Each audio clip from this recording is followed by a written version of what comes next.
Bakuru b'amashomero muri district ya Rubirizi bashabwa kukwatanisa bakongera amanombi y'ubwegese ebina n'ibindi byagambwe rizobo mu rukiko rw'aba head teachers ab'amashomero ga primary urwabahambaga nkuru za district ya Rubirizi. Try as much as possible to institute the reward and sanctions framework within the district, not only in the education department but to all the departments, whereby we recognize those good performers and we sanction those non-performers. Twahanangiriza aba teachers kurekwa ngabashomesa managing time managing curriculum managing age kubatebekanisa kare exam bitakashire kubaraze kubirwe exam babire babagunjire. Bamwe omuru bakuru b'amashomero abutwagambaho nabo bayoreka ngo hine ebicino kuterezubwa no kwerubirizi ekongera kuranganwa mbyo bwegese. Nsaba abazire kukwatanisa munonga kuheraho government ecye kuhereza amashomero kugira ngo ahabyetago by'abana kwega na no mwishomero batemwa amani abana bafune bakwenda ebi government itakubasa because they are government aided schools, meaning government neyamba hoki neyamba government neyamba amashomero.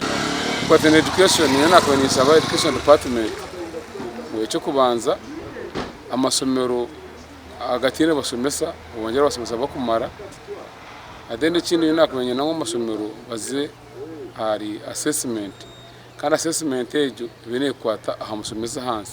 Some of these challenges, especially early pregnancies, may not be intentional from the learners. It could be society problems or even the environment where they are coming from. So as a policy of government is emphasizing how do we support this, especially the girl child.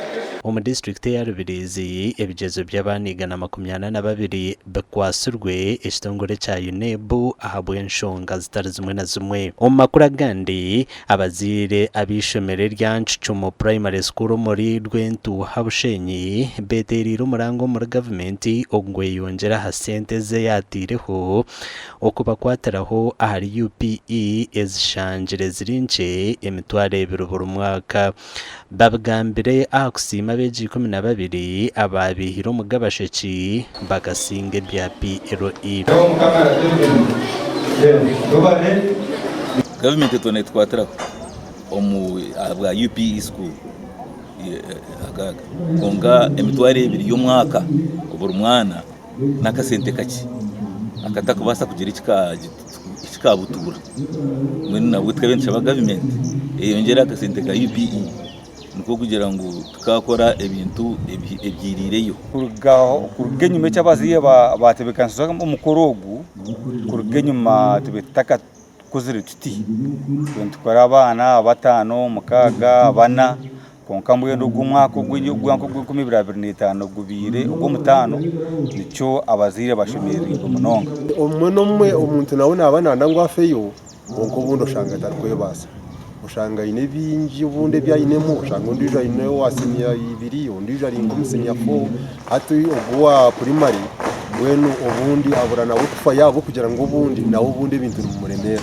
Ishomereri rya hamusinje gwe kanasa kandi norwerwaho government namna no kubegeza kugira ngo umuntu uko kwegeza mwana kuko muca cyo kubanza akamisia ahacamuka inganja katana rena toka twe na megisato kakabandi ukaburondera ambizi nimwe abana atabasiniya bakusoma gusiniya nimbashaba teka bamana mukaguma mu n'umucumirunyi mukashoma nyese mukaba abantu bo mugasho abwanyu ababazire banyu abwihanga na community kama abatwere umugisha mbwe ninsima abashomesa bancumo na munonga headmaster okuteka mu ishomero ryita kateka mamani no muhimbo noreba amashomeraga bacara kugira ngo nubona bashomere tuba kucara kufayo konka wamazimatire hovunano zubwana uburyo yafayo. Abazire borekere ngo abani 12 biziro mu idara ryo kubanza atcerera kubahishomereri